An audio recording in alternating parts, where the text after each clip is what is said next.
Donc nous ouvrons cette première séance de notre deuxième journée de rencontre par un sujet qui peut paraître parfois un peu sévère, la gouvernance, mais chacun sait que ces programmes ces programmes spatiaux qui sont parfois la propriété de l'Union européenne, d'autres qui ont un caractère beaucoup plus mixte, et puis les programmes que la Commission européenne, l'Union européenne est en train d'envisager pour le futur, demandent nécessairement qu'il y ait une résolution commune de l'ensemble des intervenants pour définir et décider la meilleure manière de gérer ces programmes spatiaux et les projets spatiaux, qu'ils soient déjà lancés ou qu'ils soient, comme on l'a dit, en gestation. Si vous le voulez bien, nous allons, pour garder notre timing, pour permettre à la seconde conférence de commencer à l'heure, de ne pas être trop bavard.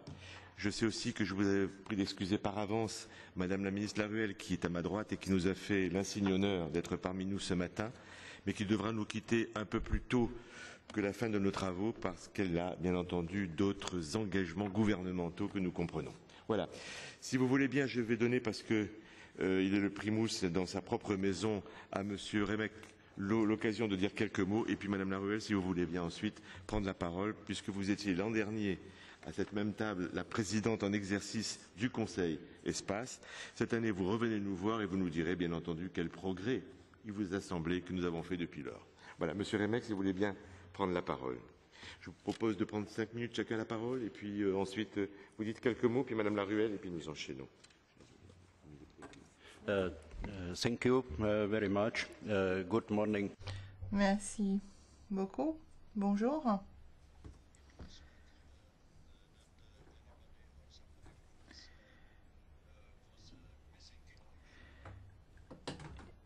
Il semblerait que l'un d'entre nous se soit perdu, mais enfin, je souhaite la bienvenue à tous ceux qui sont parmi nous.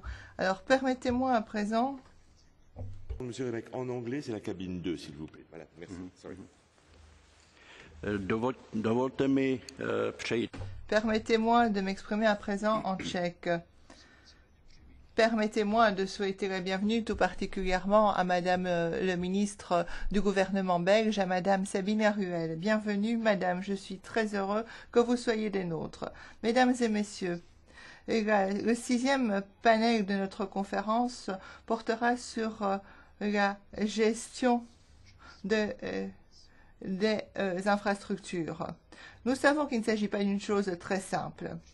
Quel peut être le bénéfice des activités liées à la politique spatiale pour les concitoyens, nos citoyens de l'Europe, de l'Union européenne? C'est une question dont nous avons déjà discuté hier et lors d'autres conférences. Et encore une fois, ici, ce sont ceux qui sont tout à fait convaincus de cette chose qui se sont réunis et ceux qui sont convaincus de la nécessité de projets tels que GMES ou Galileo. C'est véritablement l'orientation à suivre. Il faut absolument développer ces programmes dans l'intérêt des citoyens de l'Union européenne. Et certaines choses ne peuvent pas être faites autrement qu'ensemble. Il s'agit des projets liés au secteur spatial, entre autres. Et moi, j'ai vraiment pu me convaincre de cette question de coopération qui est vitale il y a des années lorsque j'étais cosmonaute. Mais c'est là aussi que réside la difficulté, parce que nous avons un intérêt commun, nous, les États membres de l'Union européenne, les institutions. Et c'est comme une voiture qui aurait plusieurs conducteurs. Le premier conducteur tient le volant, c'est l'orientation stratégique. Le deuxième pousse sur le frein et le troisième donne du gaz. Et c'est ainsi que notre voiture européenne avance. Elle avance, mais elle n'avance pas très vite. Elle pourrait avancer beaucoup plus vite si tout le monde allait dans le même sens. Les autres acteurs sur le marché de la technologie spatiale, les États-Unis, la Russie, la Chine et l'Inde, sont beaucoup plus efficaces, plus opérationnels. Ils ont un seul conducteur au volant, un seul centre de décision. C'est la raison pour laquelle je pense que nous devons essayer de trouver des voies et moyens, comment faire évoluer la situation au sein de l'Union européenne et pour essayer de rendre notre société européenne, notre secteur spatial européen plus concurrentiel et plus rentable. Et il faut ainsi chercher un modèle de gestion d'infrastructures, de grands projets comme GMS ou Galileo. Et c'est aujourd'hui que nous allons discuter du financement de ces projets. Mais bien sûr, une chose est sûre, sans argent, nous ne parviendrons pas à mettre en œuvre ces grands projets. Et la gestion de ces projets est influencée par le mode de financement. S'agira-t-il d'investissements dans le secteur spatial ou d'autres types d'investissements?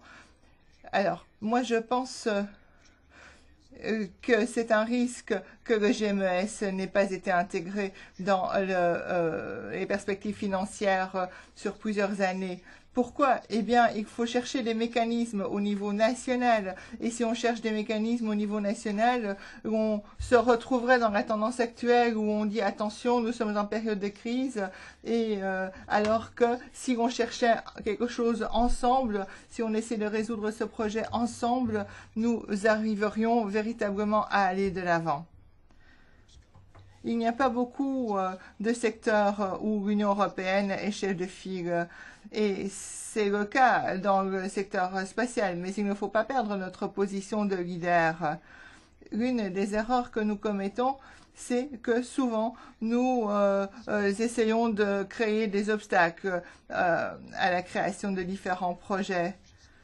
Nous aimerions qu'on avance plus vite, mais malgré tout, on se construit nous-mêmes des obstacles. Nous devons véritablement essayer de voir comment nous pouvons avancer en nous basant sur les projets qui fonctionnent déjà, notamment le projet EUMETSAT, et essayer de s'en inspirer. Il faut véritablement que les infrastructures européennes soient financées et construites de concert. Et je sais que parmi les orateurs que nous allons entendre aujourd'hui, certains d'entre eux vont nous donner des idées très importantes pour la manière dont nous pourrons financer ensemble ces projets communs. Merci. Monsieur le vice-président, merci. Et donc, si Madame la lauréate veut bien prendre la parole maintenant, je la lui cède, bien volontiers. Merci beaucoup et bonjour à toutes et à tous. Alors, évoquer la politique spatiale, ses retombées économiques, ses retombées quotidiennes pour le citoyen européen, constitue évidemment un grand plaisir pour la ministre de la politique scientifique que je suis. C'est d'autant plus vrai que nous avions fait de la question spatiale un moment fort de la présidence belge de l'Union. Certes, depuis l'adoption du traité de Lisbonne, les réunions se sont multipliées. Les textes ont été réécrits, mais néanmoins, j'ai le sentiment que parfois, certaines discussions ont pris le pas sur d'importantes décisions. L'Europe a évidemment besoin de textes, de références, de consensus, mais je suis intimement convaincue que l'Europe a également besoin d'actions concrètes, de marques de progrès, de preuves d'avancement, et le domaine spatial n'échappe pas à cette règle. D'un point de vue institutionnel, le traité de Lisbonne a donné la base juridique qui manquait pour mener une véritable politique spatiale au sein de l'Union européenne. Il est évident que la mise en œuvre de cette base juridique suscite des débats, parfois difficiles. Je le comprends, car il est capital de savoir comment les rôles seront répartis entre l'Union, les États membres ou encore l'ESA pour la gouvernance des activités spatiales européennes. Il est maintenant temps de décider, temps de définir une nouvelle gouvernance pour le spatial en Europe, une gouvernance équilibrée qui respectera le rôle, les compétences et l'expérience de tous les acteurs du spatial européen. Vous le savez, c'est un enjeu essentiel pour la politique spatiale européenne et plus globalement pour la crédibilité même de l'Union européenne. On sait que les activités spatiales constituent un domaine porteur d'innovation, de croissance économique, générateur d'emplois, extrêmement stratégique dans la quête de la compétitivité européenne. L'Union doit avoir de grandes ambitions pour le spatial, mais cette ambition doit maintenant dépasser les mots, les discours, les déclarations. Cette ambition doit se marquer au travers d'un financement adéquat, au travers d'une politique publique efficace et efficiente.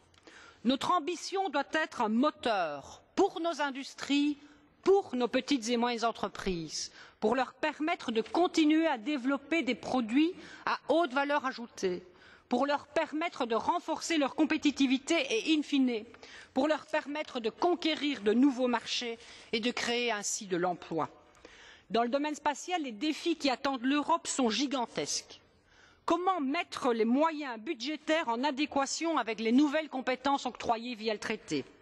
Comment maintenir et développer nos compétences face aux pays émergents? La réponse à ces questions naîtra peut-être, et je l'espère, de nos débats. Mais nous devons faire avancer le dossier spatial, donner à cette politique les moyens légitimes que son potentiel et ses promesses justifient et exigent. En tout état de cause, les règles de financement et d'approvisionnement doivent tenir compte de la spécificité des programmes spatiaux qui restent des activités non seulement à haut risque mais également à très long terme. La Belgique, 5e contributeur à l'ESA, sera vigilante quant à la répartition des rôles et moyens financiers, je pense notamment au juste retour. Il faudra aussi nécessairement harmoniser les compétences et les infrastructures pour utiliser les moyens nationaux de manière plus efficiente, même si la compétition doit rester un élément essentiel pour garantir le maximum de value for money. Là aussi, il doit être question d'équilibre entre des moyens justement attribués et la liberté d'entreprendre justement soutenue. Cet équilibre est délicat mais essentiel au cœur d'une union qui se construit chaque jour sur l'audace et le courage de celles et de ceux qui la portent. Je tiens à vous le rappeler, même si vous l'aurez déjà entendu souvent, qu'une des plus importantes priorités pour l'Europe est le déploiement de la constellation Galileo. L'Union doit tout faire pour réussir le plus rapidement possible et dans les limites budgétaires prévues. Le deuxième programme phare, GMES, doit aussi être poursuivi et nous devrions tous partager la demande d'une quarantaine d'eurodéputés quant au cadre financier. À mes yeux, les budgets liés à ces deux programmes ne peuvent cependant handicaper les autres compétences de l'Union européenne. Sur ces deux programmes, nous jouons notre crédibilité, mais aussi sans doute une part importante du financement futur de l'ensemble de la politique spatiale. Je voudrais aussi réinsister sur la nécessité de mettre en place des instruments et mécanismes de financement de l'Union qui soient adaptés et capables de tenir compte des spécificités du secteur spatial, en particulier de la taille réduite de son marché et de sa dépendance également vis-à-vis des fonds et des programmes publics. Ces instruments et mécanismes devront également prendre en considération une application équilibrée des capacités européennes, tout en assurant une pleine association de l'ensemble des États membres de l'Union et de l'ESA. Mesdames et messieurs, et j'en termine par là, c'est une évidence.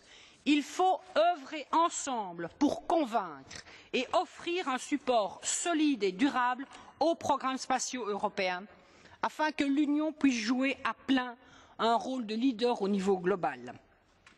C'est donc dans l'intérêt de chacun d'entre nous de finaliser les discussions fondamentales en matière de gouvernance spatiale.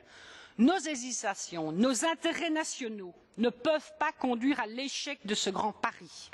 Maintenant, décidons et dotons-nous des outils qui permettront à nos entreprises d'innover et de créer des emplois, à nos institutions de disposer des règles dont elles ont besoin, mais surtout à nos citoyens de profiter au maximum des investissements publics dans le secteur spatial. Je vous remercie de votre attention.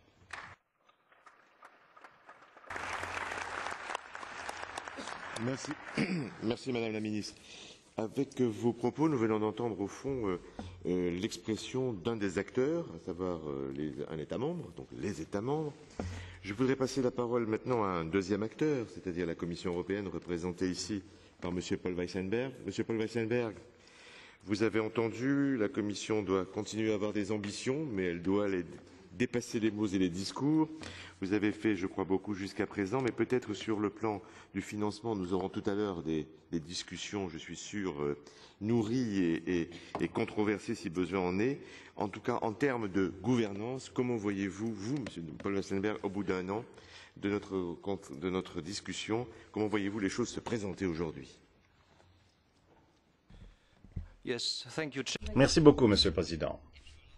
Si vous me le permettez, je voudrais tout d'abord vous exprimer ma gratitude. La gratitude, c'est une valeur déclinante par les temps qui courent. Je voudrais remercier le public, les intervenants Marc et Joël. Depuis quelques années, je vois qu'on s'intéresse beaucoup à l'espace. Bon, je dis intérêt, mais je devrais dire convergence entre les différents acteurs l'année dernière. Madame le ministre, on a parlé du triangle, Conseil, PE, Commission européenne. On a l'ESA, les États membres et les agences, c'est l'autre triangle. Je suis heureux que cet intérêt se concrétise de plus en plus. C'est grâce à vous, Marc et Joël. Vous avez jeté des ponts. Et cette conférence est une conférence qui intervient une fois par an. Et donc, c'est l'événement spatial de l'automne 2011. Et je vous remercie d'avoir pris cette initiative. Alors, vous m'avez demandé de développer mon propos sur le volet infrastructure et gouvernance. Je vais commencer par le mot infrastructure. Si vous demandez à l'homme de la rue ce qu'est une infrastructure, et il vous dira c'est le TGV entre Paris et Bruxelles. Tantalus d'ailleurs. Mais en allemand, dira c'est le nouveau gazoduc entre la Russie et l'Allemagne orientale. Les Britanniques diront c'est l'aéroport d'Heathrow. C'est naturel, c'est ce qui vous passe par l'esprit lorsqu'on vous interroge sur les infrastructures. On raisonne en termes d'infrastructures terrestres. L'espace, et ce n'est pas évident, l'espace n'est pas toujours considéré par les gens comme étant une infrastructure. Et je dirais que le moment est venu de faire passer le message. On a une infrastructure spatiale qui est tout aussi importante qu'une infrastructure terrestre. Et j'ajouterais même une chose, ce n'est pas qu'une infrastructure, c'est une infrastructure critique, comme on a coutume de la qualifier. L'Union a une directive sur les infrastructures critiques. Et il est grand temps que cette directive couvre les infrastructures spatiales également. S'agissant de la gouvernance est un mot superbe. En allemand, on n'a même pas de terme correspondant. Les Français, oui, ils parlent de gouvernance. Si vous dites governance en Allemagne, ça ne fait pas avancer le schmilblick. Donc, la gouvernance, ça veut dire quoi? Ça veut dire la façon dont on s'organise dans l'espace. C'est le fameux débat qui nous ramène au triangle institutionnel. Si on parle de gouvernance à des fins d'infrastructure, bon, j'imagine qu'on parle de l'optimisation de l'utilisation des infrastructures spatiales. Qui fait quoi? Pas uniquement en ce qui concerne la création des infrastructures, mais ça concerne davantage l'exploitation des infrastructures. Donc ça devrait être un bon point de départ. Et à partir de là, on pourrait dire qu'il n'y a pas de solution unique. Donc la réponse sera une réponse sur mesure, puisque c'est fonction des infrastructures. On ne peut pas comparer l'infrastructure Galileo à l'infrastructure GMES. On ne peut pas comparer l'infrastructure GMES à la Spatial Situation Awareness. Donc il faut différencier, moduler. C'est mon premier message. Parlons un peu des infrastructures Galileo. En fait, la phase de déploiement monte en puissance, elle s'accélère. On a lancé les deux premiers satellites le 21 octobre à Kourou, et ma hiérarchie, mes autorités politiques disent il faut accélérer le déploiement suivant. On va commander de nouveaux satellites et on espère que l'on pourra conclure le prochain contrat le 1er février. Et en même temps, on est en train de préparer la gouvernance de Galileo. Galileo est un projet spatial, certes, mais pour la Commission, ce sont les services qui importent. Galileo doit fournir des services. GMS doit fournir des services. Alors, que pense-t-on pour Galileo?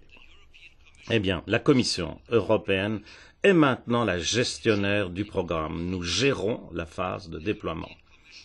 La Commission européenne ne peut pas continuer à être l'opérateur de Galileo, n'est-ce pas? Nous sommes une administration européenne, nous ne pouvons pas nous occuper de l'exploitation de Galileo. On dirait, mais si vous ne pouvez pas le faire, qui peut le faire? Et d'après notre proposition, qui est en discussion en interne, au niveau des services de la Commission, on propose tout d'abord de regarder un petit peu ce qu'il y a dans la famille de l'UE. Est-ce qu'on a des entités, à l'heure d'aujourd'hui, liées au spatial à l'intérieur de l'UE qui serait en capacité de faire cette opération. Il y a une entité au sein de l'UE qui a été créée par le Parlement et le Conseil il y a quelques années de cela. Ça s'appelle le GSA. Le directeur exécutif de cette agence, Carlo De Dorides, est là parmi nous aujourd'hui. Et donc, s'agissant de l'avenir, est-ce que le GSA n'aurait pas vocation à travailler comme étant un holding chapeautant l'exploitation de Galileo? Bien entendu, cela veut dire que l'on pourrait déléguer beaucoup d'activités du GSA vers d'autres entités. Pour le GMES, c'est beaucoup plus complexe. Le GMES, c'est un partenariat avec les États membres. Cette infrastructure n'appartient pas à l'Union européenne. En ce qui concerne Galileo et EGNOS, c'est l'UE qui est propriétaire. Alors c'est plus complexe, c'est plus compliqué, mais c'est tout autant fascinant, dirais-je. Alors, à quoi pense-t-on? Indépendamment du débat sur les finances, nous disons ceci. Il faut aller de l'avant avec le GMES, qui serait un exercice qui serait fortement décentralisé. Le GMES, ce n'est pas qu'un projet spatial, c'est une combinaison entre l'in situ et l'espace. Et donc là, il faut voir ce qui existe comme entité avant d'en créer d'autres. Il y a des entités de haute volée qui existent. On pense à l'agence de Copenhague pour l'in situ. Nous avons EU Metsat ou à Darmstadt. Ces entités sont disposées à gérer les services liés à l'atmosphère et à l'océanographie. On a l'ESA, par ailleurs, l'ESA, c'est elle qui s'occupe des achats. En ce qui concerne le GMES, quelle est l'idée? Elle est claire. Il s'agit de décentraliser un léger holding à l'intérieur de la Commission tout en réseautant avec les États membres. Donc le moment est venu d'interpeller les États membres. Il ne suffit pas d'en appeler un partenariat. Les États membres ont des engins spatiaux, du matériel spatial. Et si on agit de manière intelligente, on peut intégrer les engins spatiaux des États membres dans un projet de gouvernance de ce type-là. Tout dernier point, Monsieur le Président. Alors, la Spatial Situation Awareness, la SSA, on n'en parle pas beaucoup, on cible surtout Galileo et GMES. Mais si on pense à ces deux-là comme étant des infrastructures spatiales comme une autoroute ou un TGV, il faut avoir le courage de dire, eh bien, si on crée, si on construit quelque chose, il faut être sûr que l'on soit en mesure d'en assurer la maintenance. Et la maintenance de Galileo et la maintenance du GMS, ça veut dire quoi? Ça veut dire qu'il faut protéger ces infrastructures critiques. Voilà. C'est ça la vocation du SSA. Et d'après les instructions des ministres, parce qu'on a eu plusieurs conseils consacrés à l'espace, eh bien, on planche sur ce chantier numéro 3, comme on l'appelle. C'est vraiment un test du partenariat, cela, parce que vous n'êtes pas sans savoir que les États membres ont du matériel, des engins spatiaux. Et le SSA tire parti des capacités existantes dans certains États membres. Bon, c'est un secret de polichinelle. On sait très bien que ces engins sont militaires, de nature militaire dans certains États membres. Et là, il y a une grande nouvelle quand même à relayer. Les militaires nous ont dit il n'y aura qu'un SSA avec un usage, double usage, civil et militaire. Voilà un progrès de taille pour l'UE. Alors, s'agissant du SSA, moi je dirais aux États membres, aidez-nous. Aidez-nous à intégrer votre matériel dans un réseau géré comme un holding au niveau de l'UE. Voilà, à gros traits, Monsieur le Président, ce que j'entendais dire sur le volet infrastructure et le volet gouvernance. Je vous remercie. Merci, Monsieur Eisenberg. Vous avez effectivement déblayé beaucoup plus le terrain que nous le voyions peut-être jusqu'à présent. Madame la Ministre, je sais que vous allez devoir nous quitter. Peut-être puis-je, ils me pardonneront de ne pas enchaîner tout de suite, mais vous demandez peut-être une réaction avant de nous quitter déjà à cette position de la Commission par rapport à votre propre analyse de la situation. Mais je peux évidemment partager dans les grandes lignes ce qui vient d'être dit par M. Weisenberg.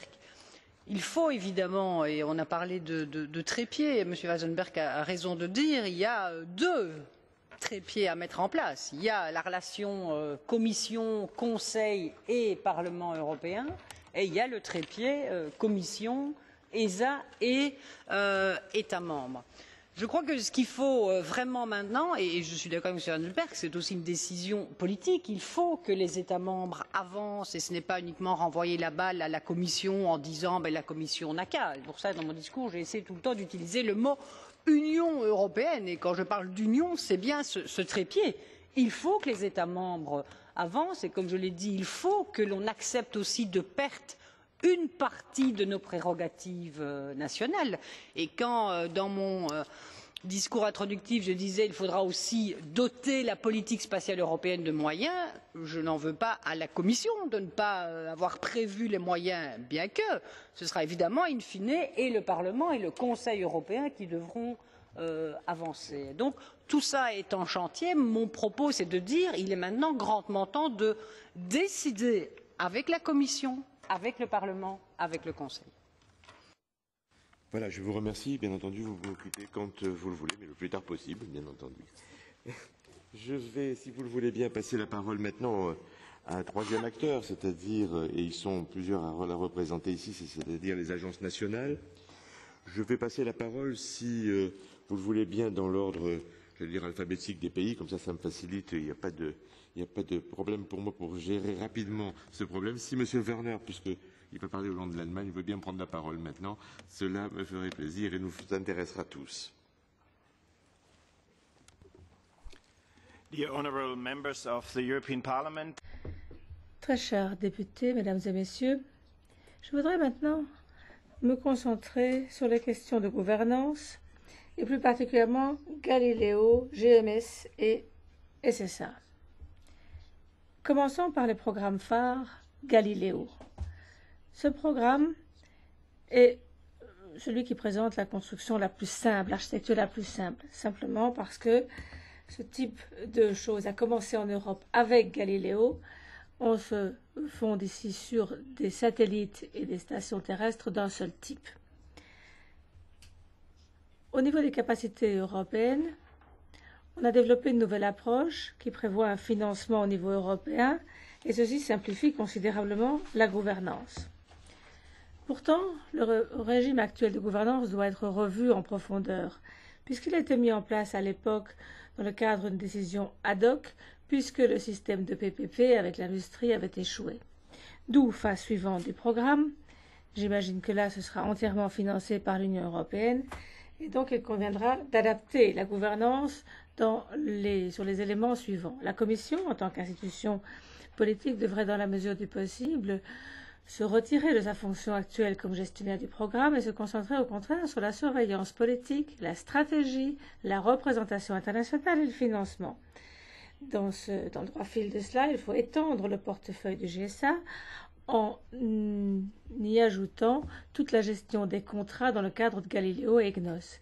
L'agence spatiale, quant à elle, continuera à être responsable pour la gestion des contrats liés au déploiement du système et aux activités de développement de la prochaine génération. Le rôle de l'ESA devrait également être développé et revu à long terme. Simplement, en raison du caractère unique et de l'ampleur, la taille même de Galileo, une solution industrielle ne pourra être choisie que si elle n'implique pas de danger de monopolisation, ce qui ne serait pas désirable. Ces ajustements souhaités sont importants, je n'ai pourtant pas l'impression qu'ils devraient susciter de débats controversés. Je suis confiant, je suis convaincu qu'avant la fin 2013, des décisions pourront être prises dans le droit fil de ce que je viens de vous évoquer. Par contre, pour le GMES, ce sera beaucoup plus difficile. Pas seulement parce que la Commission jusqu'à présent a refusé de proposer un financement quel qu'il fût pour la période 2014-2020. À titre personnel, je voudrais juste signaler que toutes les explications fournies par la Commission sur la situation budgétaire ne me paraissent guère convaincantes. Néanmoins, le GMES, c'est plus complexe que Galileo. En effet, l'observation par satellite n'a pas commencé en Europe par le lancement de l'initiative GMES. En outre, GMES exige au plan technique toute une variété de satellites, des constellations de satellites et des sources de données très variées. C'est la raison pour laquelle, dès le départ, les satellites commerciaux et nationaux existants et les constellations de satellites ont dû être pris en compte pour éviter tout de doublon inutile. Par conséquent, la capacité des satellites a été décidée sur base d'une analyse des besoins et des lacunes qui se fondait sur les systèmes existants. Donc, c'est ce qu'on a appelé les missions contributives. Le règlement GMS définit le GMS comme une initiative qui prévoit 6 services principaux. Surveillance de l'atmosphère, surveillance du changement climatique, surveillance de l'environnement marin, terrestre, gestion de l'urgence et de la sûreté. Et nous constatons que la majeure partie des services GMS, notamment la sûreté et l'urgence, et également une partie du service terrestre, comme par exemple l'aménagement urbain, dépendent en grande partie des données fournies par la mission contributive. Ces données devront être acquises par l'Union européenne dans le cadre d'adjudications compétitives pour des contrats cadres. Néanmoins, ces mises aux enchères, ces adjudications, seront extrêmement sensibles puisqu'elles n'impliqueront pas seulement une concurrence entre différents systèmes publics nationaux, mais également entre le privé et le public. Étant donné que les règles en matière de passation de marché public ne prévoient pas de mesures contre une concentration des monopoles, ce type de choses devrait être organisé de manière intelligente et dans la plus grande rigueur pour garantir l'équité et pour éviter de décourager les investisseurs privés ou publics. Il y a une très grande interdépendance des données GMS et l'Union européenne dépend de plus en plus d'une communautarisation également du secteur spatial. Mais aucun véritable document n'a été élaboré pour détailler plus avant ce que je viens de vous dire. C'est la raison pour laquelle il est important de financer ici un programme pilote dans le cadre du 7e programme cadre.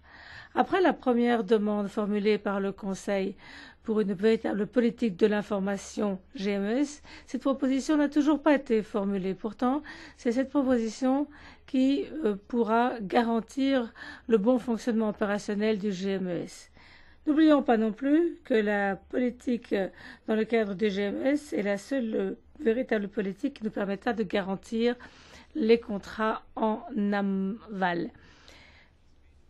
Alors, je m'étais déjà prononcé sur Galileo et tout ce que j'avais dit pour Galileo vaut également pour GMS, notamment en raison du caractère indéniablement communautaire du GMES.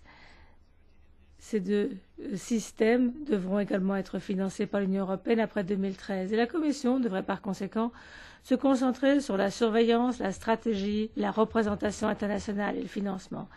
La gestion des contrats concernant les services GMS devrait être déléguée, comme le propose d'ailleurs la Commission, à des agences communautaires qui sont compétentes dans le domaine de l'environnement ou de la sûreté et devrait également être peut-être déléguée à EUMETSAT. L'ESA devrait continuer à assumer la responsabilité de la gestion des contrats qui portent sur le déploiement des satellites et sur certaines activités de développement où, en raison des difficultés que nous connaissons au niveau de l'Union européenne, nous tendons parfois à freiner les développements futurs. Je permettrai également quelques propos sur le SSA. Ici, la situation est très proche du GMS. Il n'y a pas vraiment de capacité essentielle au sein de l'Union européenne. Et donc, il faut profiter au maximum des capacités existantes, plus encore que pour le GMES. Par ailleurs, la question des marchés publics est plus facile à aborder ici, puisqu'il n'existe pas de capacité commerciale correspondante et que les données recueillies dans ce cadre revêtent une dimension sécuritaire beaucoup plus importante. En ce qui concerne le financement, je reste exigeant mais optimiste. Le caractère communautaire interdit un financement en dehors du cadre pluriannuel. Je pense néanmoins que les grands défis auxquels nous serons confrontés demain ne portent pas tant sur une répartition efficace des responsabilités entre l'Union et les agences. Il s'agit plutôt de développer de véritables politiques de données, sans oublier des régimes de passation de marché et de tarification qui permettront d'utiliser au maximum et au mieux les différentes capacités qui existent en Europe. En tant que président du Centre aérospatial allemand, je peux vous dire que nous sommes prêts à apporter notre pierre à l'édifice dans le cadre des forums qui existent. Merci beaucoup.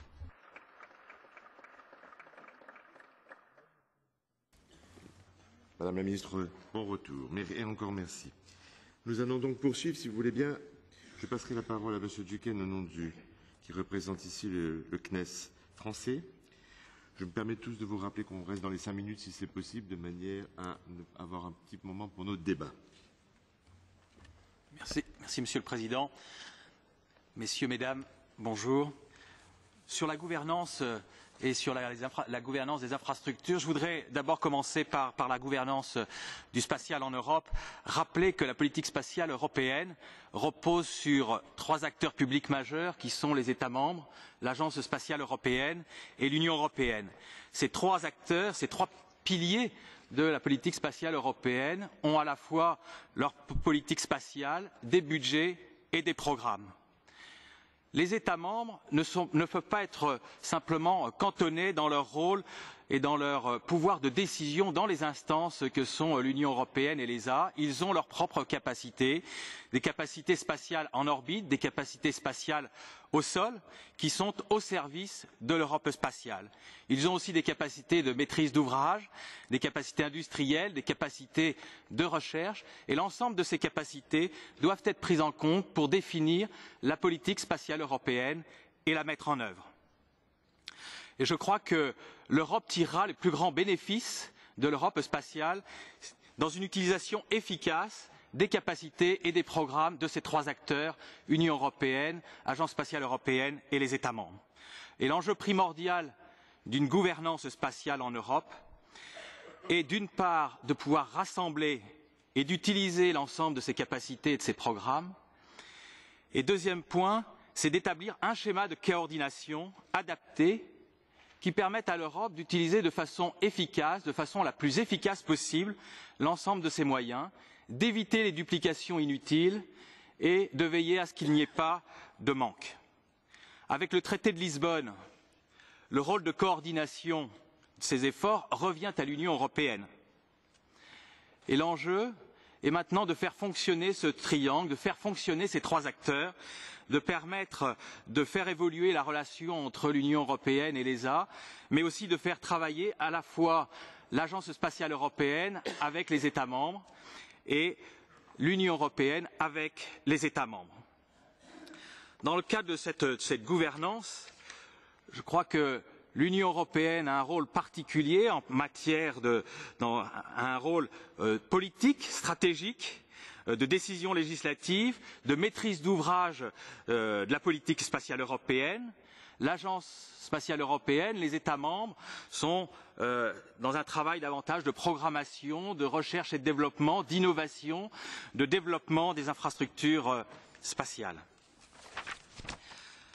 Quand il s'agit d'infrastructures spatiales communautaires, l'Union européenne a un rôle majeur à jouer, a un rôle de maître d'ouvrage, un rôle de pilote du programme. Elle a à mettre en place une gouvernance qui lui permette d'assurer cette responsabilité et aussi de jouer pleinement son rôle politique, son rôle d'impulsion, d'orientation du programme pour que celui-ci réponde aux besoins des politiques publiques, aux besoins des citoyens européens. Elle a pour rôle aussi de fédérer les besoins des utilisateurs, de garantir la continuité des données et services, élément absolument indispensable pour le développement et l'utilisation des infrastructures spatiales au service de l'Europe, mais elle a aussi pour rôle de mobiliser les fonds qui sont nécessaires. Et puis, quatrième point, c'est de coordonner tous les acteurs européens.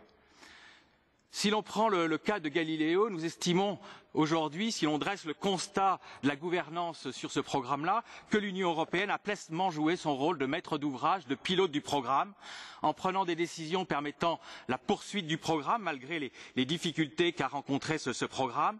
Elle a permis de contrôler les coûts, de mettre en place des structures pour le développement des infrastructures spatiales. Elle a mis en place une gouvernance qui permette de se préparer à la phase opérationnelle et le constat que l'on peut tirer aujourd'hui, c'est que quand l'Union européenne joue pleinement son rôle, elle a une véritable valeur ajoutée. Cependant, on peut rajouter que l'Union européenne pourrait renforcer encore sa capacité dans son rôle de supervision d'ensemble des programmes en utilisant pleinement l'expertise, les capacités de l'Agence spatiale européenne, des agences spatiales nationales, mais aussi celles des agences intergouvernementales ou communautaires comme EUMETSAT, comme l'EMSA, comme l'EDA. Dans ce cadre, l'Union européenne délèguerait, comme elle a su le faire, la maîtrise d'ouvrage ou la coordination technique de la composante spatiale à développer à l'Agence spatiale européenne, celle-ci ayant vocation aussi à s'appuyer sur les capacités et les compétences des agences nationales, à l'instar de ce que fait aujourd'hui l'Agence spatiale européenne, par exemple dans le cadre de son programme scientifique obligatoire, où les missions sont pilotées par l'Agence spatiale européenne et les instruments sont apportés par les États membres. Mais l'Union européenne peut aussi développer des programmes conjointement avec les États membres, coopérer, partager des programmes avec les États membres. En particulier, c'est le cas de GMES. Comme ça a été rappelé, GMES n'est pas simplement une infrastructure nouvelle à développer, c'est aussi des réseaux, des moyens in situ. Ce sont aussi des moyens apportés par des États membres ou par des agences intergouvernementales. Et puis c'est aussi la possibilité, autre exemple, celui de la SSA, comme ça a été rappelé par Monsieur Paul Weissenberg. Voilà, donc je crois qu'une gouvernance importante, un rôle majeur sur les infrastructures communautaires à prendre par l'Union européenne et la France, l'agence spatiale française, bien sûr, est prête et fera tous ses efforts pour que cette gouvernance qui permette le déploiement avec succès de ces programmes, de ces infrastructures, elle sera au rendez-vous. Merci. Merci, Monsieur Zucken. Il ressort au fond de ce que l'on entend que le maître mot, c'est à chaque fois coordination. Et bien entendu, la coordination, quand c'est des programmes européens, ça semble avec une évidence revenir à l'Union européenne, donc à la Commission. Ça semble peut-être plus compliqué. On demandera peut-être tout à l'heure à M. Weissenberg s'il veut bien revenir sur le sujet pour nous dire ce qu'il en pense. Il y a bien entendu entre toutes les agences nationales qui sont ici et celles qui se créent au fur et à mesure que l'espace prend de la place dans nos économies et dans nos politiques nationales, il y a probablement aussi une difficulté politique à coordonner des initiatives qui sont peut-être, j'allais dire, consommatrices d'efforts et de financement. Donc, on reviendra, si vous voulez bien, sur ce plan, mais je demanderai à M. Ricotelli, au nom de l'agence italienne, s'il veut bien nous dire quelle est l'approche italienne, si elle a, elle aussi, cette même structure d'approche de la coopération entre les différents acteurs. Monsieur le Président, merci. Nous vous remercions d'avoir organisé cette conférence. Cela nous permet de discuter de la gouvernance dans le contexte spatial. C'est un sujet capital, c'est un sujet urgent. On a vu que récemment, il y a eu lancement de 2 satellites dans le contexte de Galileo. Le GMES, lui, commence ses activités opérationnelles puisqu'on donne suite au règlement qui a été adopté l'année dernière. Et en 2013, il y aura le lancement de la première sentinelle. Dans ce débat, comme d'aucuns l'ont dit, on ne part pas de zéro. L'Europe, depuis 1975, coopère au plan spatial. Différents États ont créé l'ESA. Ces États se sont dotés de mécanismes de gouvernance pour pouvoir mettre au point tous les programmes qui ont fait la force de l'Europe dans l'espace. Cette force a été reconnue par tous. L'Europe est un leader au plan mondial. C'est un parcours qui a été accompli au travers d'un certain nombre de mécanismes de gouvernance. Bien sûr, les choses ont changé au fil du temps. Effectivement, il y a eu l'initiative de l'UE avec les deux grands programmes phares, Galileo et GMES. Et là, on a déjà apporté une réponse partielle sur la gouvernance puisqu'on a créé l'accord cadre bien connu de 2003. Celui-ci régit les mécanismes d'interaction entre l'ESA et, bien entendu, l'Union européenne. Par ailleurs, on a créé des organismes d'une certaine façon parce que, au travers de cet accord cadre, on a créé le Conseil Espace. C'est la réunion conjointe du Conseil Compétitivité d'une part, du Conseil ministériel de l'ESA d'autre part. Et donc, ceci fait partie de la gouvernance d'une certaine façon. Parallèlement, on a créé un secrétariat conjoint ESA-Commission et en même temps, on a créé un groupe de haut niveau qui s'occupe de la politique spatiale. Donc ça, je vous le dis pour simplement dépeindre le cadre préexistant. Donc, nous partageons la résolution qui a été adoptée lors du Conseil compétitivité du mois de mai 2011 et Là, on rappelle ce qu'est la gouvernance de l'espace européen. On dit qu'on doit se fonder sur trois piliers, trois axes. Le pilier européen, ensuite l'ESA, deuxième pilier, et troisième pilier, les États membres. Voilà le triptyque.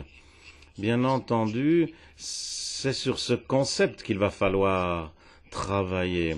Il va falloir conjuguer ces trois piliers pour pouvoir mettre en place la future gouvernance.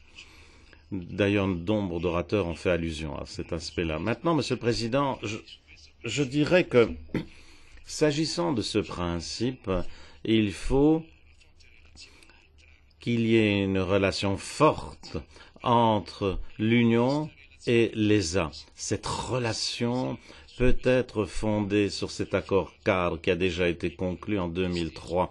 Et d'ailleurs, il a été étendu récemment, cet accord, puisqu'on définit les compétences des uns et des autres. Le balisage est intervenu. Ensuite, alors, avec l'ESA, nous pensons que le statut d'agence intergouvernementale doit être pérennisé. Son indépendance, son autonomie doit être pérennisée. Pourquoi, Monsieur le Président? Parce que cet actif, ce moyen, a permis de développer différents intérêts par rapport à la technologie, par rapport aux investissements dans les chefs des États membres. Donc, ça a permis d'engager les États membres de l'ESA pour ce qui est de développer le spatial. Ceci a permis de constituer le volant de connaissances et de technologies qui fait qu'aujourd'hui nous sommes des leaders. C'est un mécanisme qui doit être pérennisé. Bien entendu, vous le savez, à l'ESA, il y a le principe des programmes optionnels.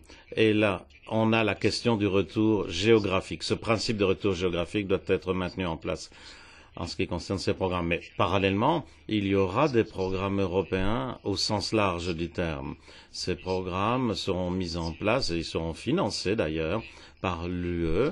Je pense à Galileo et on espère fortement que ce sera la même chose pour GMES et pour d'autres à l'avenir. Dans ce cas, bien entendu, l'ESA devra apporter sa contribution technologique pour ce qui est de la gestion des programmes. C'est tout à fait possible.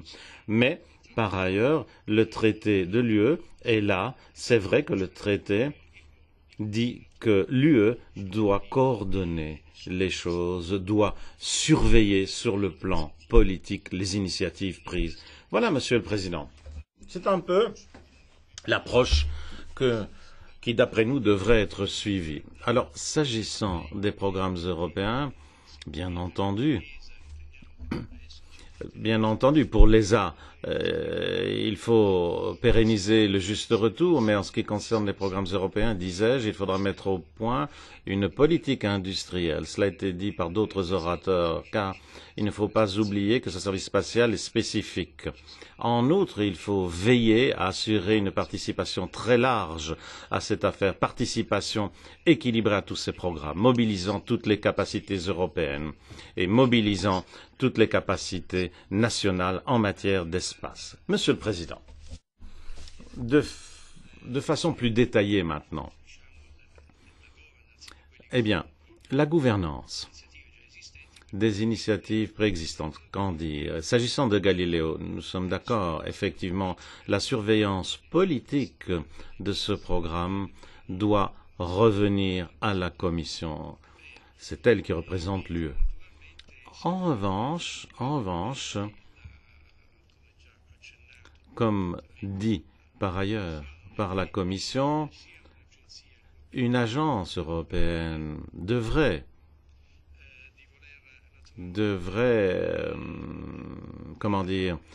assumer le rôle de gestionnaire de programme. Et là, ça devrait être le GSA qui devrait entrer en lice. Bien entendu, il va falloir baliser le terrain, définir les détails, les modalités, régissant l'articulation des choses. Et ensuite, n'oublions pas le rôle de l'ESA et d'autre part, n'oublions pas le rôle des États membres, en particulier en ce qui concerne les services des Public Regulated Services. Alors, s'agissant du GMES, on l'a dit abondamment, c'est beaucoup plus complexe, beaucoup plus compliqué parce que là, on a affaire à des infrastructures dédiées, contributives, provenant des États membres. Il s'agit de missions nationales. Et donc là, il y a un élément de service très fort. Alors, s'agissant des services, il est évident que la gouvernance aura également un impact sur le volet sécuritaire.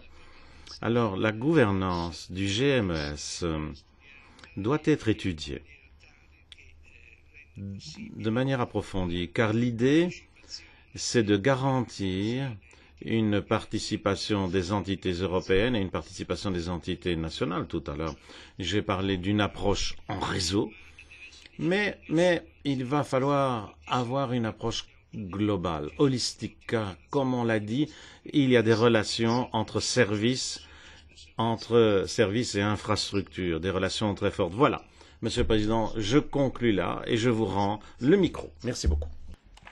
Merci beaucoup, Monsieur Licotier. Je suis désolé de faire un peu la police pour le temps, mais je suis dans mon rôle, hélas. Monsieur Williams, je vais vous donner la parole. Vous êtes, pour nous, un nouveau venu. Vous n'étiez pas là l'an dernier. Donc, je suis tout à fait heureux d'accueillir l'agence britannique de l'espace. Et donc, nous allons avec beaucoup d'intérêt accueillir vos propres vues. Thank you for inviting me today. You have to push on the button. Oh, you have to push on. Sorry about that. Technology again. Merci. Merci de m'avoir invité aujourd'hui. C'est un grand plaisir pour moi d'être des vôtres. Alors j'ai écouté les discussions qui ont eu lieu jusqu'à présent et je pense que nous sommes tous d'accord sur ce que nous devons faire et Confucius serait un grand problème. L'Europe passe la moitié de son temps à se mettre d'accord sur ses politiques et ses programmes et passe la deuxième moitié à ne pas être d'accord sur la manière de mettre en œuvre ces programmes. C'est toujours un débat très intéressant que nous avons ici autour d'une table. Et l'une des raisons de tout cela, c'est la suivante. Définir les politiques et programmes, c'est différent au niveau de la gouvernance que de les mettre en pratique. Et ces 10 à 15 dernières années, nous nous sommes demandé quels programmes nous devions avoir dans Galileo et GMES. Et puis je vois des gens qui participent à ces programmes depuis la moitié des années 90 et qui vont bientôt partir à la retraite et nous avons GMES depuis 1998 et nous sommes toujours demandé à quoi elle devait ressembler. Maintenant que cela a été défini, nous demandons comment mettre tout ça en œuvre. Alors, lorsque l'on parle de la gouvernance en Europe, il faut se rendre compte que l'Europe a quand même engrangé pas mal de succès. EUMETSAT est une organisation, une grande réussite. Et au niveau des États membres, il y a aussi de nombreux programmes qui constituent des réussites. Donc ces 30 dernières années en Europe, nous avons vraiment engrangé beaucoup de progrès, de grandes réussites au niveau spatial. Il faudrait en être fier. Et maintenant, nous parlons de l'introduction d'un nouvel élément. C'est la recherche spatiale ou l'élément spatial dans son ensemble. Donc finalement, cet élément spatial existe depuis de nombreux programmes cadres. Donc nous devons ici construire sur ce que nous avons déjà. Et ici, il faut se demander comment mettre en œuvre tout ça. Je suis toujours étonnée de voir comment cela fonctionne. Et parfois, on a des difficultés à transmettre les fonds à une organisation privée. Parfois, on pense que ce genre cette entité, ce genre d'entité devrait rester en dehors. Donc, lorsque l'on procède à un transfert vis-à-vis d'une telle organisation, il faut savoir ce que l'on veut. Et il faut également savoir si cet argent sera utilisé à bon escient. Bon, en fait, ça a l'air très simple. C'est peut-être assez simple pour Galileo, mais peut-être pas vraiment pour GMES, ce qui veut dire que l'Union et la Commission doivent véritablement définir en termes très simples si ils vont conférer la responsabilité opérationnelle au GSA et ce qu'ils souhaitent obtenir au niveau des services. Et il faut faire la même chose au niveau du GMS. Et si on parvient à faire ça, on peut transférer la responsabilité à ces entités. Et puis, on pourra voir si les résultats attendus sont atteints. Et on aura à ce moment-là aussi la possibilité de procéder à une évaluation des capacités. Et à ce moment-là, on pourrait dire oui, nous avons fait ce que nous voulions faire, nous pouvons procéder à une évaluation et le monde est satisfait de ces résultats. Alors, si on ne parvient pas à mettre ces modalités en place, dans le cadre du GMES et de Galileo, si on a différentes entités, si on a des accords avec différentes entités, nous aurons un problème à long terme à propos de la gouvernance en Europe, gouvernance de ces différents programmes. Il y a deux autres choses qui seront importantes à l'avenir. Il y aura tout d'abord la sécurité. Ça a déjà été mentionné dans le cadre du SSA. Il faut reconnaître le fait que l'espace n'est pas simplement un élément que l'on peut utiliser dans le cadre du domaine public, c'est également quelque chose qui relève du domaine militaire. Et il y a aussi un processus d'infrastructure critique qui est associé. Pour l'instant, au Royaume-Uni, nous procédons à une révision de cette sécurité de l'espace. Et nous commençons à nous rendre compte, en Grande-Bretagne, que beaucoup des activités des organisations britanniques, donc les banques, les services publics, les activités militaires, dépendent de l'espace en tant que fournisseur de services, prestataire de services. Et il faut véritablement s'en rendre compte. Et cela constitue de nouveaux défis quant à la gestion du volet sécurité de ces programmes communautaires. C'est une approche qu'il ne faut pas sous-estimer. C'est un monde à part, si vous voulez. C'est un monde que j'ai appris à apprivoiser, mais il faut véritablement apprivoiser ces différents éléments. Il faut que l'on sache que ce que l'on fait est réalisé dans un cadre de sécurité.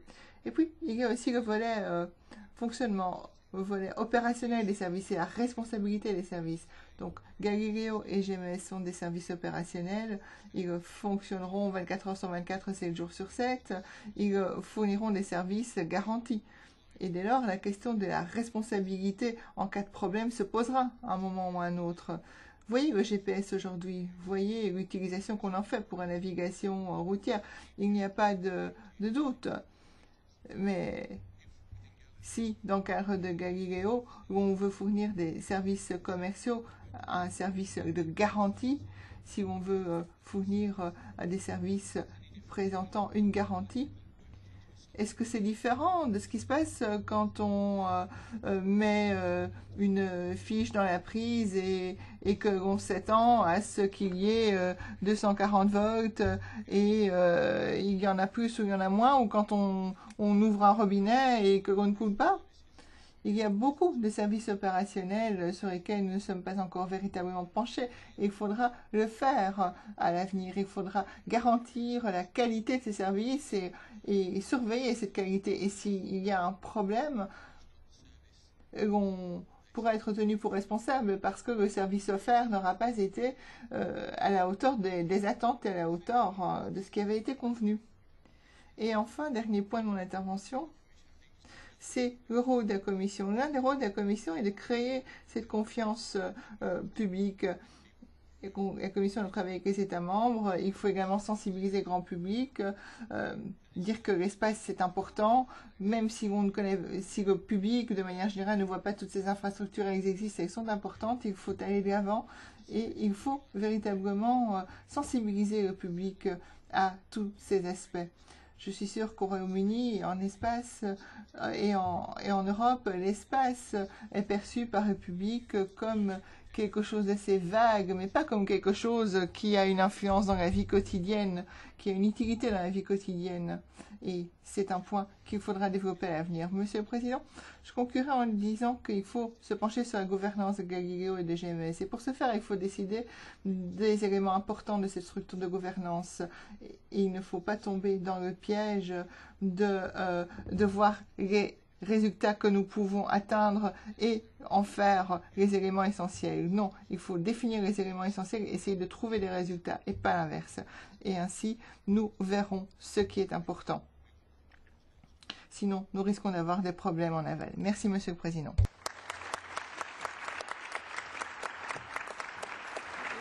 Merci beaucoup. Eh bien, si Madame Nair va bien, je vais passer la parole au quatrième acteur, c'est-à-dire l'ESA, dont il a été beaucoup question jusqu'à présent, avec un rôle que l'on connaît bien aujourd'hui, mais qui, si on entend bien, est appelé à évoluer ou en tout cas à s'adapter. Donc, Madame Naja, je vous donne la parole avec intérêt. Thank you, Chair. Merci, Président. Je ne sais pas si je suis le quatrième acteur ou le troisième côté du triangle, peu importe. Je voudrais remercier les organisateurs de cette conférence, qui est désormais un rendez-vous régulier. Nous pouvons faire un bilan de la situation. Et si nous sommes là aujourd'hui, c'est également parce que cela témoigne de l'intérêt croissant aux questions spatiales au sein de l'Europe, et notamment dans le cadre du traité de Lisbonne. C'est vrai que c'est une bonne nouvelle pour l'espace, pour l'Europe dans l'espace et pour le citoyen. Pourquoi? Pour l'espace, parce que c'est la première fois que l'espace est mentionné dans un traité comme une politique à part et comme un sujet important. Il a son propre article. D'ailleurs, l'ESA est également reprise dans le traité, ce qui, encore une fois, est une reconnaissance du succès de l'ESA et du travail des États membres aussi. C'est une bonne nouvelle pour les États européens également, parce que ceci confère à la politique spatiale une grande visibilité dont on n'avait pas vraiment, qu'on n'avait pas vraiment en Europe. Et c'est une bonne nouvelle pour les citoyens également, parce que cela voulait dire que ce nouvel intérêt que l'Union portait à l'espace signifiait que l'espace serait désormais utilisé comme un instrument pour mettre en œuvre les politiques européennes. L'espace serait un outil fédérateur des nouvelles politiques de l'Union. Et donc, tout cela est encore valable aujourd'hui dans l'interaction croissante entre l'Union, l'espace et l'ESA. Et les trois objectifs sont très clairs. Nous souhaitons ici parler de l'espace au niveau politique le plus élevé. Nous souhaitons élargir la base utilisateur et nous souhaitons que l'espace soit pleinement utilisé comme un outil pour les politiques européennes.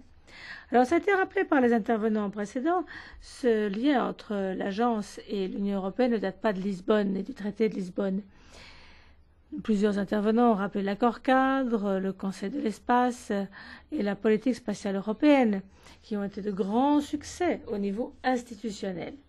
Je souhaiterais également que l'on note ici l'accord avec l'EDA et le dialogue structuré sur l'espace et la sécurité. Donc au niveau institutionnel, nous sommes couverts. En ce qui concerne les programmes, la coopération s'est concentrée sur les deux programmes phares, Galileo GMS, Et il y a également eu d'autres formes de coopération à plus petite échelle, comme IRIS, César ou le AS encore. Mais je voudrais me concentrer sur les deux grands programmes que sont GMES et Galileo. Bien sûr, comme toute grande coopération, cela s'est fait par étapes. On a procédé peu à peu. Et quand je me retourne sur les 10 années qui nous ont précédés, nous avons été très pragmatiques. On a testé plusieurs formules, plusieurs structures, plusieurs modes de coopération.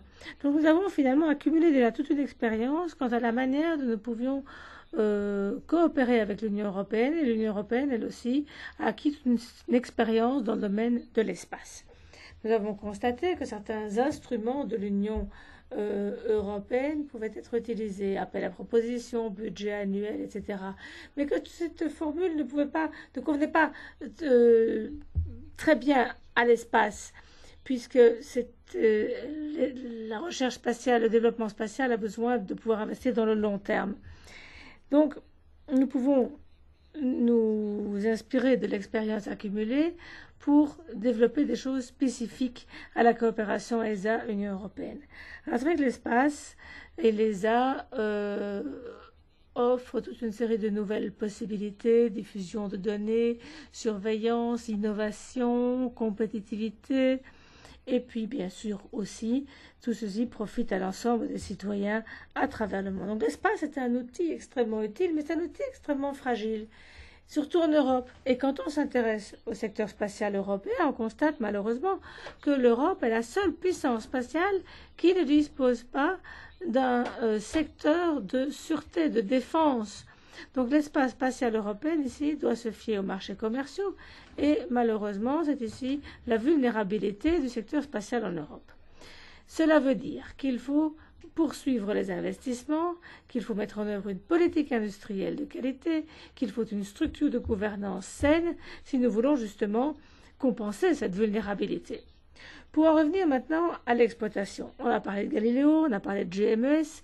Quelle est la nécessité d'avoir des régimes d'exploitation, des systèmes d'exploitation pour GMES et Galileo? Eh bien, il faut d'abord un système d'exploitation qui soit durable, viable.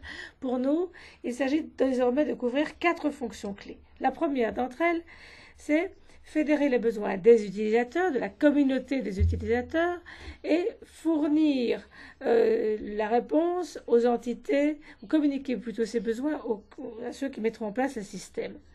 Et puis, il s'agira de mettre en place des services durables et opérationnels, de garantir leur financement, parce que le but, bien entendu, c'est de garantir la continuité des services. C'est extrêmement important. Troisième fonction, il s'agira de fournir le service à l'utilisateur final.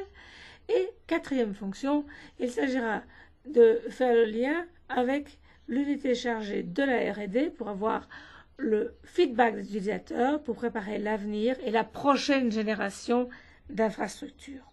Si maintenant on s'intéresse à l'exemple de réussite des satellites météorologiques en Europe, on voit que METSAT, par exemple, dispose d'une infrastructure qui recouvre justement ces 4 fonctions. Ce n'est pas le cas au début, mais les responsabilités de METSAT ont évolué. C'est parfaitement normal que ce genre de choses évolue au fil des ans. Mais dans tous les cas, les 4 fonctions sont couvertes et doivent l'être. Prochain défi pour nous, Galileo GMES. Il faudra ici concevoir la structure, la gouvernance qui permettra justement d'assurer ces 4 fonctions. Pour GMES, nous estimons qu'après le lancement réussi, après l'inclusion de Galileo dans la perspective financière, Galileo est sur la bonne voie. Il faut bien sûr garantir la fourniture continue de services environnementaux, renforcer la position de l'Europe en matière de protection environnementale. Le GMES donne à l'Europe un outil en la matière, offre des services également. Il faut donc préserver cet outil et ne jamais interrompre le service. Au moment où je vous parle, nous sommes à 2 ans du premier lancement des satellites Sentinelle. Nous pensons qu'il est essentiel de garantir leur exploitation conformément aux responsabilités qui ont été approuvées. Quelles sont-elles, ces responsabilités? Eh bien, l'agence, avec les différentes agences, notamment celles qui s'occupent de la recherche et du développement de Nous devrons s'intéresser à l'avenir et l'Union européenne, elle, devra fournir tout ce qui est lié aux services et au caractère opérationnel. C'est à mon sens cela le défi que nous aurons à relever dans les années à venir. J'espère que ce sera également notre plus grand succès et j'espère que l'année prochaine, quand nous nous retrouverons, nous aurons atteint notre objectif. Merci. Merci, madame. Merci, madame. Je voudrais passer la parole pour conclure ce premier tour de table liminaire, puis après on passera aux questions à M. Dedoride. Parce que M. Dedoride a beaucoup parlé de vous. Il aurait fallu avoir aussi mettre ça à notre table aujourd'hui, mais il ne pouvait pas être des nôtres. Vous êtes l'agence citée pour prendre en charge une série de fonctions futures, donc il était intéressant que vous nous donniez votre avis. Sì, grazie. Anche io vorrei associarmi al ringraziamento alla Business Bridge per... Bien, merci d'avoir organisé cette conférence. Eh bien, merci d'avoir inscrit à l'ordre du jour la gouvernance. La gouvernance est d'actualité. Pas uniquement en ce qui concerne EGNOS et Galileo, c'est d'actualité en ce qui concerne l'agence que je représente, la GSA. La proposta della Commissione. Alors, au mois de juillet dernier, la Commission a fait une proposition. Cette proposition a entériné un financement important s'agissant de Galileo et d'EGNOS pour les prochaines perspectives financières. Bien entendu, la deuxième variable déterminante, c'est la gouvernance. Alors, le règlement qui est en phase d'élaboration du côté de la Commission, eh bien, ce règlement nous dit que cette thématique est prioritaire. Ce règlement, et on nous l'a dit, situe la GSA au centre de la phase opérationnelle, au centre de la phase de production de services, d'attribution de services plutôt. Il est important d'aborder cette question maintenant. Il ne faut pas croire qu'on ait le temps pour aborder cette question, parce que s'agissant de Galileo et d'EGNOS, il y a des délais, des échéances très proches de nous. Et donc, il va falloir définir les compétences nécessaires à une gouvernance appropriée. On sait que cet exercice, bien entendu, exige un certain nombre d'années. Alors, s'agissant d'EGNOS, nous avons une échéance naturelle, c'est 2014, c'est la fin du contrat des opérations. En revanche, s'agissant de Galileo, on a une échéance 2014-2015. C'est la Initial Operational Capability, c'est-à-dire que Galileo va commencer à produire des biens et des services. Donc vous voyez, on n'a pas beaucoup de temps à disposition. Monsieur le Président, permettez-moi d'entrer un petit peu dans le détail en ce qui concerne la gouvernance. Je voudrais surtout parler d'EGNOS et ensuite je parlerai de Galileo. Qu'avons-nous vu? Eh bien, la Commission va continuer de jouer un rôle important en termes de surveillance politique et réglementaire. S'agissant de la GSA, eh bien, nous allons introduire dans notre organisation une gestion programmatique, comme nous la qualifions. On espère que ce sera plus flexible, plus souple, plus proche du secteur industriel. Et il est évident que ce dernier continuera de jouer un rôle important, pas uniquement en ce qui concerne les opérations, mais en ce qui concerne l'intégration du segmentaire dans le segment spatial. L'ESA, bien entendu, continuera de jouer un rôle déterminant, en particulier en ce qui concerne la gestion des versions évolutives du système. Donc, il y a une collaboration étroite entre l'ESA et la GSA. C'est comme ça que je vois les choses, Monsieur le Président. Cela dit, n'oublions pas une chose. EGNOS est un système opérationnel et la continuité du service, c'est une priorité. Ça doit continuer de l'être. Donc on parle d'une évolution en termes de gouvernance, mais on ne parle pas de révolution. Évolution, oui, révolution, non. Autre élément important pour EGNOS et Galileo, et toujours en ce qui concerne le rôle de la GSA, il s'agit de la gestion du prochain programme de recherche, car c'est dans ce contexte que l'on pourra réaliser le développement des services, la réalisation des applications qui sont d'ailleurs un pont naturel, je dirais, vers les utilisateurs. En fait, ce rôle devra être développé, il devra être soutenu et ce rôle continuera d'être une des priorités de la GSA. En définitive, donc, la transition est importante parce qu'on a une technologie push, mais on doit aller vers un système tenant davantage compte des exigences de l'utilisation. Donc, transition nécessaire. Galileo maintenant. Alors là, quelques réflexions sur ce qui existe. Comme on nous l'a dit, en fait, tout cela est une réussite. Et je dirais que si on applique bien les choses, eh bien, on pourra davantage faire entrer en ligne de compte GSA. Alors moi, je voudrais parler de EUMETSAT. On sait très bien que ça marche très bien, EUMETSAT, depuis quelques années. Je voudrais maintenant travailler par analogie. Je vais parler d'analogie, certes, mais de différence également. Alors, s'agissant de la gouvernance, bon, EUMETSAT est un organisme intergouvernemental. Il répond à un certain nombre de pays où il n'y a pas d'équivalence entre les 27 de l'UE et ceux qui siègent au board d'EUMETSAT. Mais le principe, quant au fond, est le même. Moi, je vois une analogie là, car la Commission européenne, elle, siège au CA, au conseil d'administration de la GSA, et elle garantira cet effet de pont naturel, je dirais, avec elle-même. Donc, il y a une coopération très étroite également avec l'ESA.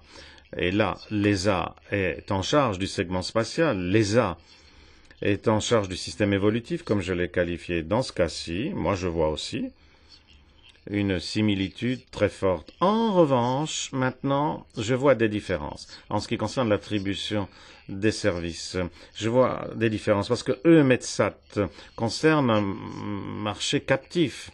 En revanche, en ce qui concerne Galileo, l'affaire est plus structurée. Alors, c'est évident qu'il y a une composante de services publics, mais il y a également une composante de services commerciaux. Cette composante devra être développée. Ça ne fait pas le moindre doute. Pour terminer, encore une différence. L'intégration entre le système spatial et le système Terre. En ce qui concerne le METSAT, c'est déjà fait. Cette intégration, je veux dire. En revanche, en ce qui concerne Galileo, on pourrait déléguer cela au secteur privé. Je conclus mon intervention, Monsieur le Président, et je dirais que l'horizon pour la GSA est un horizon impliquant de grands engagements, c'est un horizon ambitieux, et à l'évidence, cela exige le soutien des États membres. Cela exige la coopération très étroite avec la Commission et l'ESA. Je suis sûr qu'avec ce soutien, la GSA pourra engranger les succès nécessaires au programme. Je vous remercie, Monsieur le Président. Merci, Monsieur Dedoride. Vous étiez venu en 2008. Quel chemin parcouru depuis lors? Il nous reste 10 minutes avant de passer la parole à la session suivante. Donc, est-ce qu'il y a une question dans la salle avant de demander peut-être à M. Weissenberg, Mme Naja de réagir et puis à notre autre invité? Est-ce qu'il y a des questions? Oui, une question. Je vous en prie. Peter Desalding with Space News. I have a question for Mr. Desdoride. Une question à l'adresse de M. Desdoride.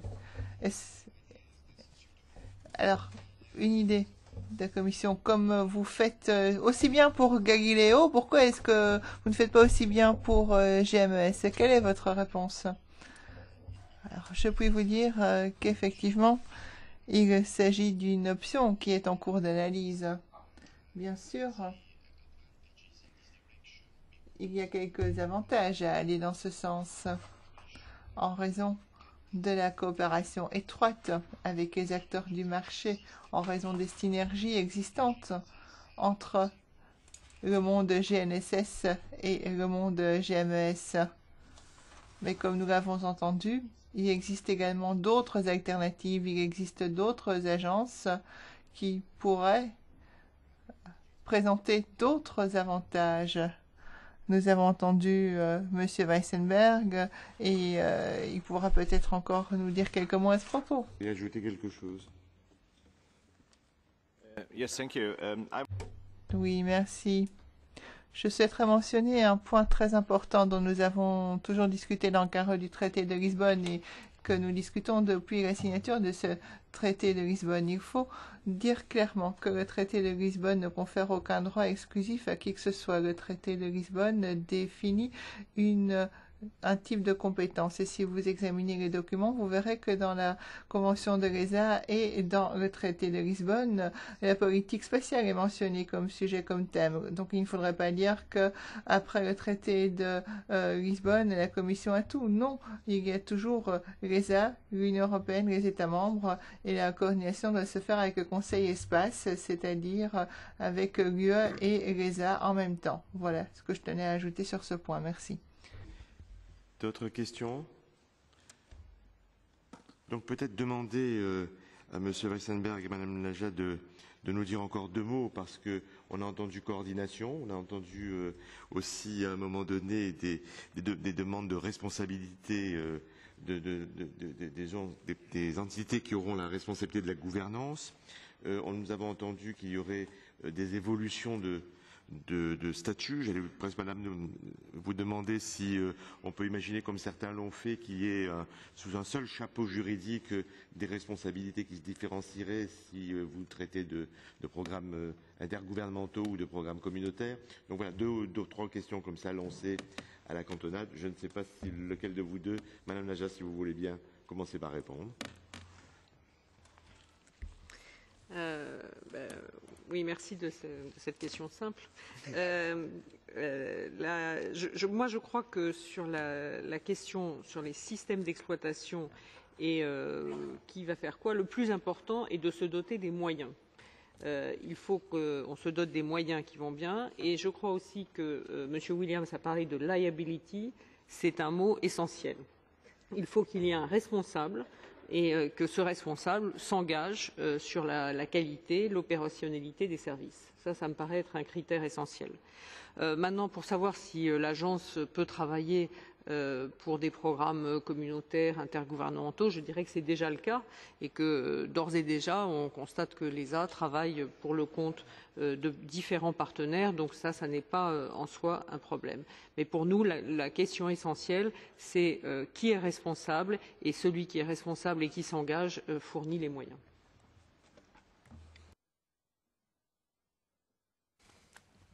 Oui, merci. Moi, je suis très content avec ce petit débat qu'on a eu. Parce que moi, je constate tout de même une convergence de vues sur les sujets que je n'avais pas auparavant, parmi tous les acteurs. C'est déjà un progrès. La coordination, c'est un gros mot. On a besoin de quelqu'un qui ordonne, qui coordonne. Il y a quelqu'un qui est prêt à se faire coordonner. On a besoin des deux. Alors, comment est-ce que je peux coordonner? Le mieux, c'est avec l'argent. Type Galileo. Si le Parlement et le Conseil me donnent 1 milliard par an, la coordination va de soi. Deuxième instrument de coordination, l'instrument juridique. Règlement Galileo, PRS, peut-être un jour un autre règlement dans d'autres domaines. Donc la coordination a une connotation politique. Le résultat de notre coordination dépend de la volonté politique d'être coordonnée. Aussi simple que ça. Et je constate, depuis hier, de nouveau, une position convergente, de facto, de coordonner. Parce que, comme j'ai dit hier, le vrai défi, ce n'est pas à l'intérieur de l'Union européenne. Le vrai défi pour la puissance spatiale Europe, c'est un défi qui est un défi global. Alors dépêchons-nous de nous coordonner davantage.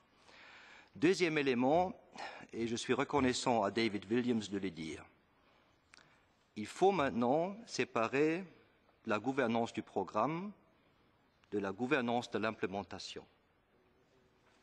Il y a encore un travail à faire sur la gouvernance des programmes, comme Mme Naja l'a dit. Le problème est, en Europe, la synergie entre le civil et le militaire. Nous sommes la seule puissance spatiale, Europe in toto, qui n'a pas cette synergie. On travaille là-dessus, sur les petits chantiers, Space Situational Awareness, Galileo, PAS, mais c'est case by case et pas une approche systématique comme cela se trouve chez les autres partenaires spatiaux. La fameuse liability.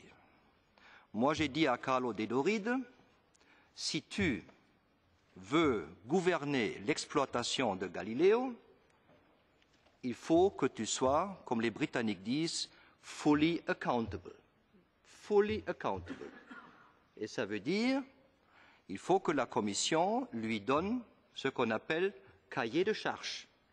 Qu'est-ce que la Commission attend de notre agence, l'Union européenne, pour qu'elle gère le programme Galileo? C'est un grand défi. Il inclut la possibilité de créer des synergies entre Galileo et GMES. Si on a déjà une agence pour l'espace, l'Union européenne, pour l'exploitation, pourquoi exploiter cette possibilité? Dernière remarque sur la liability. Le seul moyen d'y arriver, à notre avis, c'est de sortir un acte réglementaire. Avec EGNOS, nous avons un système opérationnel et pour l'instant, c'est la Commission européenne qui assume la pleine responsabilité politique et juridique. Ce n'est pas normal. La Commission est un organe politique et pas un gestionnaire d'un programme qui s'appelle EGNOS. Alors nous sommes en train de préparer un règlement Third Party Liability qui vise justement d'assurer la haute précision et la qualité du service. Et c'est pour ça, Monsieur le Président, je suis très content qu'on commence à parler d'autre chose aujourd'hui que dans les précédentes années. Il faut s'attaquer à la sécurité, à la défense, à la liability et à la accountability peut-être dans les mois à venir. Merci beaucoup. Merci Madame Naja, merci Monsieur Waza. Peut-être vais-je demander à Monsieur Williams, notre nouveau venu à cette table, de quelques mots de conclusion. Just two small points. One on the GSA and GMES. Alors revenons sur le GSA et le GMSA. Et GMS. On ne peut déléguer que si on a un budget. Donc, Commission, remettez ça sur le budget. Sinon, nous aurons un problème de crédibilité en Europe à propos de l'importance que revêtent l'environnement et le climat au sein de l'Union européenne et de la Commission. Nous avons passé de nombreuses années à obtenir un budget. Et si on n'obtient pas, on envoie un mauvais message aux hommes politiques. Et ce sera le message que l'Europe ne se préoccupe pas véritablement de l'environnement et du climat. Alors, pour ce qui est du volet sécurité, je pense que c'est important. Et ce n'est que lorsque nous aurons confiance, lorsque nous saurons que les données seront traitées de manière correcte et confidentielle, que l'on passera de l'approche multilatérale à une autre approche beaucoup plus confiante. Voilà. Merci. Merci Monsieur Williams. Avec vous, nous allons conclure cette session. Donc nous avons maintenant une pause café. C'est juste à l'étage en dessous. Je vous demande d'être, si c'est possible, bref, puisque nous avons derrière une session qui s'annonce longue et chargée. Donc à tout de suite. Et bien entendu, je remercie tous les orateurs, bien entendu. Já také děkuji České kabině.